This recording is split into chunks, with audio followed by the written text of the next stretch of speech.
So I decided I would call the business Incredible You to remind myself that by anyone's definition, if they think that you're incredible, you just get to say thanks.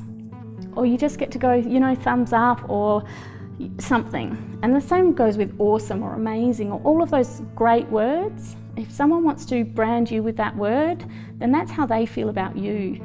It's not about how you feel about that word.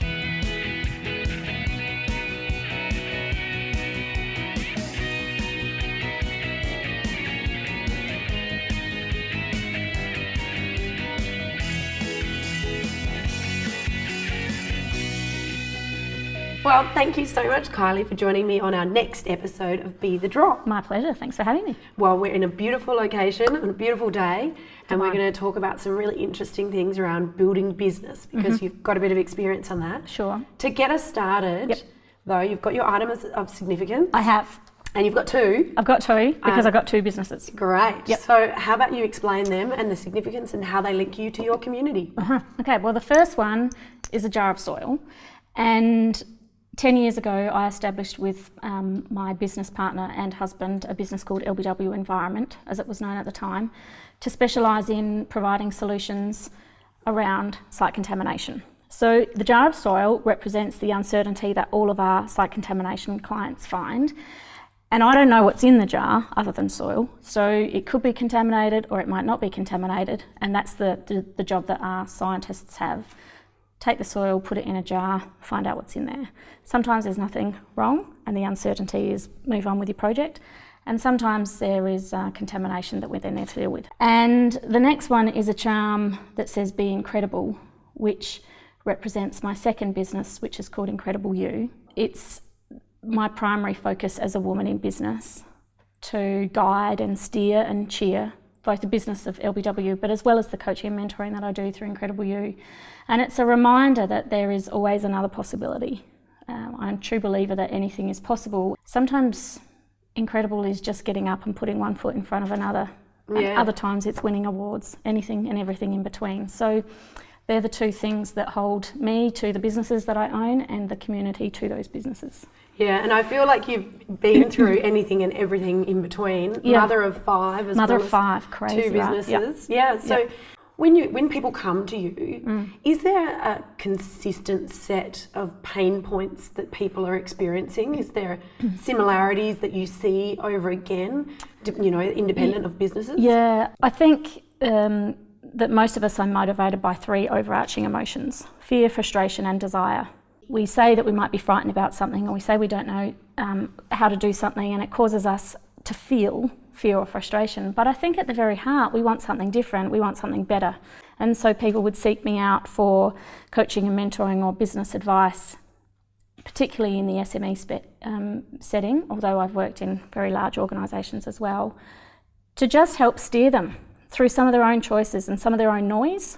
I don't tolerate much BS, so if there's lots of options on the table, we work out from the set of ideas what idea presents the next best opportunity, and that's where the next best business can be built from. It's interesting, so saying there that it's often through too much choice and too much noise. So is that generated internally within the business, or is it because of the noisy external environment that we're in? Yeah, the business itself can take a life of its own.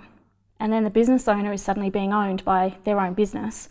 And I've certainly been in instances with my own businesses where that is the case. And to be able to step back from that and sort out fact from fiction, or what's reasonable and what's not reasonable, and to set some more boundaries or a new strategic plan to actually steer the business towards a vision. It's noisy. And business owners just need a relief from that sometimes. And so seeking out a coach or a mentor or a business advisor is a good way to dampen some of that noise, remind yourself about your values, your vision, what you were doing this for in the first place, and then get back on a track that you feel more in control of. With reflection comes information about what worked well and what didn't work well for the period that you're reflecting upon. So if we do it at 12 months, at least 12 months, a whole year's happened.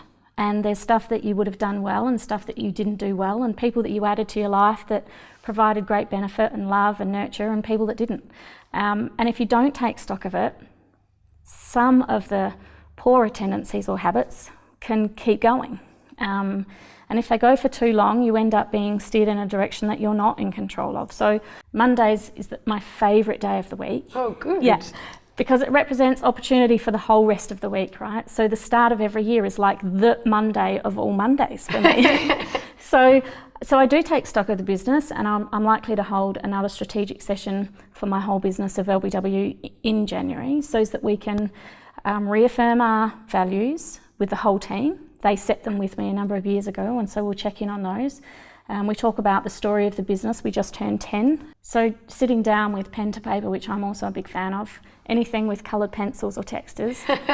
Butcher's paper and a whiteboard is my thing. That's me, yeah. Absolutely. Love it. And just to write down some thoughts, and then to share the thoughts quite openly with the team, as it's really powerful. To not involve them means that your information isn't as meaty as it could be. So I think if you've got the skill set in the general manager or the CEO or whoever it is at the head of the business, then use the skills and they can facilitate such a session. If they don't have the skills, then they can top theirs up by bringing somebody else in or having an activity. But if they want to be a full participant in the strategy day, then step back and let someone else run it for you. Yeah. And so I've enjoyed that as well. And then the different questions are posed to me as the CEO that I can have more of a play.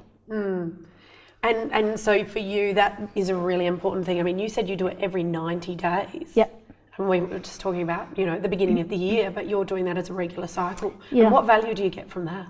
I'm a great planner, and I believe in business plans and strategic plans and everything, that can be planned. But the plans need to be flexible enough that you can bend them to take the next opportunity or move them if it's not working. And 90 days is about right for me. Some days I'll drop it down to 30 if I'm in a particularly critical or very sensitive work effort. If it's 30 days of high intensity, I'll check in on myself at the end of that. But normally it's 90, and I have my standard values, and I measure myself against them, and I'll write what's worked well or what hasn't worked well. It's not very dissimilar at all to how I run my business. Because running my life is a bit like running a business. There's so many people in it. Yeah, I can only imagine. I have 2 kids, and that keeps me very busy. Yeah, you can have some of mine if you want. Two's okay. Two's enough. So, and you mentioned when you were talking about your reflection process, that the business has just turned 10, and you'll tell that story and go through the story with staff.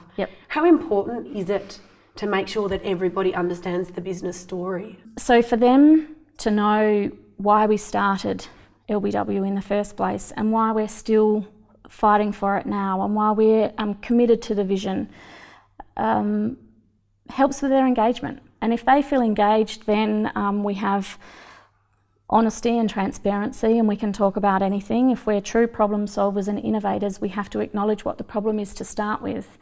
And often that's for our clients, of course. But if there's an internal problem, if there's a process that's not working or a quality system that's broken, then the team need to help me fix it, and I need to support them to fix it too. So. That storytelling, and it just feels nice, right? It just feels, we all want to be connected to something. We all want to be part of a tribe. I think it's human nature to want to be part of a tribe, and the tribe needs to have united stories. Turning 10 is a milestone in any business. I think if you've reached 10, you've got some water under the bridge, you've got some wounds, you've got some successes, and why not share them? To have done that with Jared as my life partner, and some of the suppliers and supporters and advocates that have known us for many more years than our business has been founded, lends itself, and the experiences lends itself well to my Incredible You business, where I am primarily working with managers, executive or business owners, entrepreneurs. It's very easy to get deep into someone's business when they know that you've been there as well. And it's interesting because you were very much then talking about sharing stories and that connection and people associating because of similar stories. How important do you think it is in a business context as well, not just internally but externally, to share stories? I'd much rather collaborate than I would not share a story for fear that somebody else would take my idea. Now, whilst I can talk under wet concrete, there is details that people will never know about the how And maybe that's intellectual property, or maybe that's the innovation, and you keep that secret, of course. But in terms of the storytelling, there is more to be gained from feeling connected than from not feeling connected. And in a state like South Australia, where SMEs should flourish, then why not? The coaching that I do with Behind Closed Doors sees up to 8 business owners, all of them female, come to me for group coaching 3 hours once a month. And there's only one industry represented in that table. So the noise that we generate and the energy and the stories that we tell are raw and beautiful and brutally honest. And I think all of those businesses would agree that their storytelling makes them stronger. Yeah. In terms of driving sales, the more people that you can have sharing your story without you in the room will directly increase sales. For both of my businesses and the businesses that I'm involved in coaching, the repeat business and the referral, I have put focus and attention on. Because if you can remove the marketing dollar, the business development dollar, or the writing the proposal dollar, and focus on building a stronger relationship with the connections that you've already truly made, your revenue will come without an additional cost. If you need to go and find or buy clients, then you've got a cost associated with it as well. So across your 2 businesses, Yep. Are you using different channels to communicate with people? You've talked a lot about relationship development and really engaging. Yep. What communication channels are you using to facilitate that? We have websites across all the businesses, and I think that they serve a credibility angle, to be perfectly honest. I don't drive my community to the website to buy, but they're an important focus. There's material there to read, there's stories there to be told, that sort of thing. There's a nice timeline on the LBW one that shows start to 10 years later, and so that's kind of nice. Facebook works quite well, but not again for direct sale. Like it's really, we're using it just for brand recognition and again to promote not necessarily what we do, but some imagery or some industry information. But the presence is there and the relationship is at the heart of all of those decisions. Yeah. And that's great. And I think that's really important. The relationship is at the heart. Yep. And along the way on your journey, you were awarded the Telstra Businesswoman of the Year. Yep, for South Australia. Yeah, do you want to tell us a little bit about that process? How did you get involved in it, and what was the process like for you? Yeah, if I was to reflect on the one thing that made the most difference in my career, it would be winning that award. And I had in 2007 started LBW after 15-year career in executive roles. So I had 5 children. We'd both resigned our executive careers to start LBW, and then a cancer diagnosis.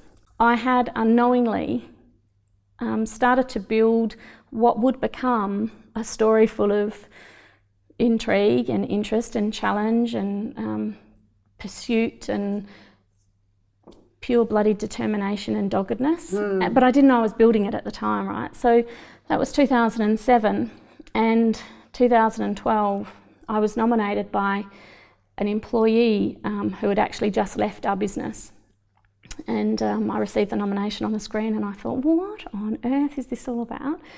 And if I could give one piece of advice to any other woman who was nominated, I'd say just accept the nomination, because all these years later I'm now the state's chief judge for those awards, and I see all of the women who enter, and they all tell me that they learn more about themselves in that process than they had before, because it's all about reflection.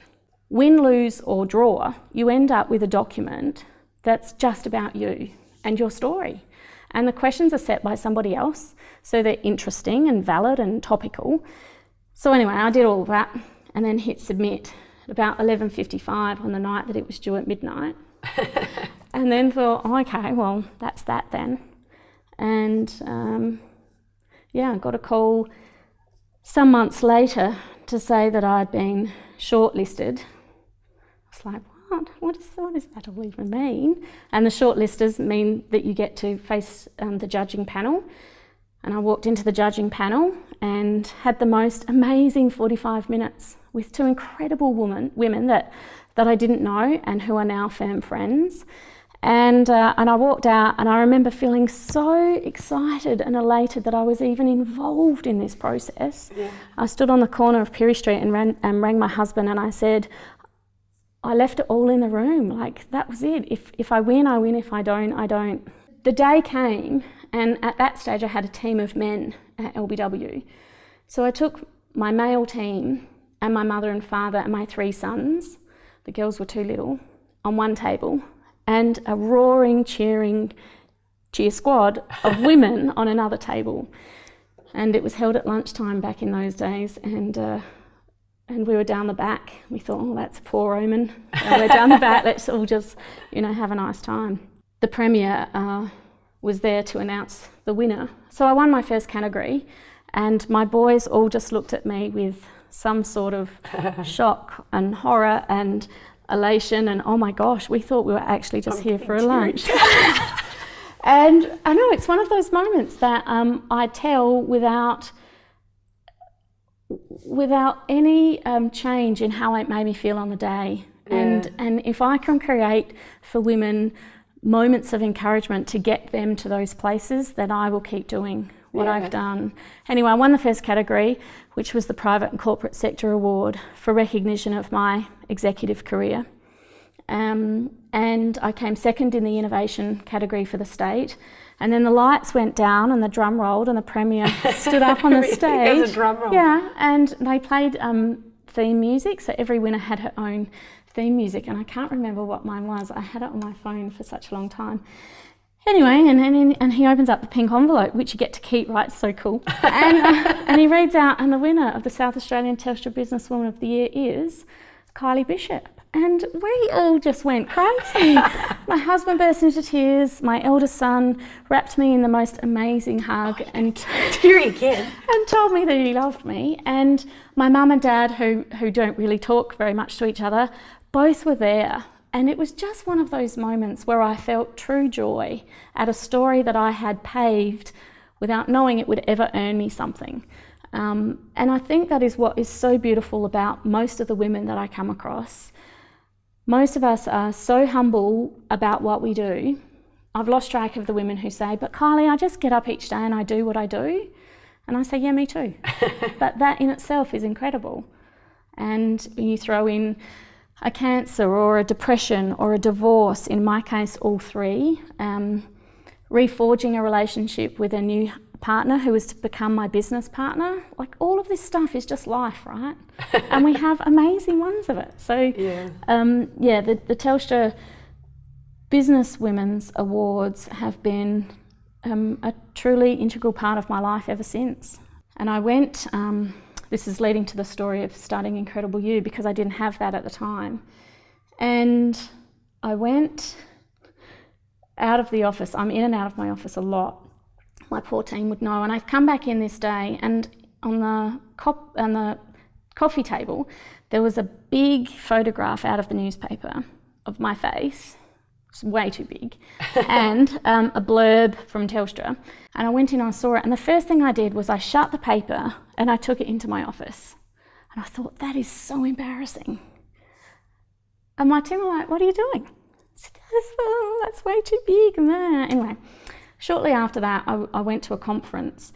And then I thought to myself, what have I just done to my team by taking away their feeling of pride and overlaying it with my feeling of embarrassment? That was not cool.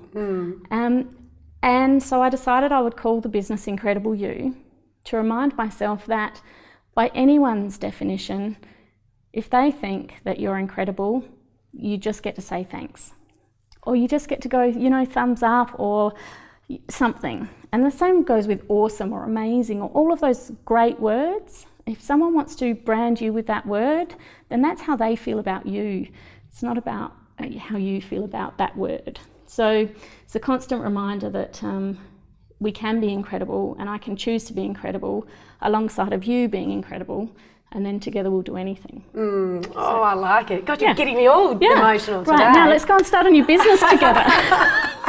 All right, well, thank you so much for your time. Oh, my pleasure. Can you conclude, though, by sharing with me Kylie's Be the Drop tip? And that's your top communication tip. Oh, my top tip. I've learned along the way that you can be speaking to one person or a crowd of people, but everyone is listening one person at a time.